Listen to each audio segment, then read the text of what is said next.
ఉపకారం. రాజయ్యకు ఒక గొర్రెల మంద ఉండేది. రోజు అతను ఊరి దగ్గర ఉన్న కొండలపైకి గొర్రెలను తీసుకువెళ్ళి మేపేవాడు. ఓ రోజు అతనికి వలలో చిక్కుకున్న ఒక గద్ద కనిపించింది.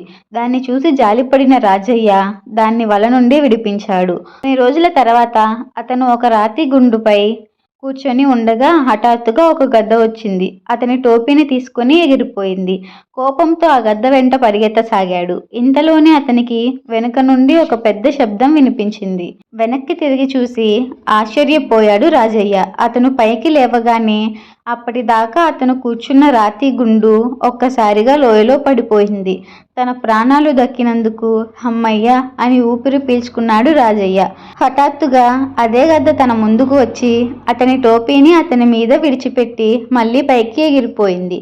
ఈ గద్ద ఒకప్పుడు తన వల నుండి విడిపించిన గద్దనే అని గ్రహించిన అతడు జంతువులు కూడా తమకు చేసిన ఉపకారం మర్చిపోవు అని తెలుసుకున్నాడు.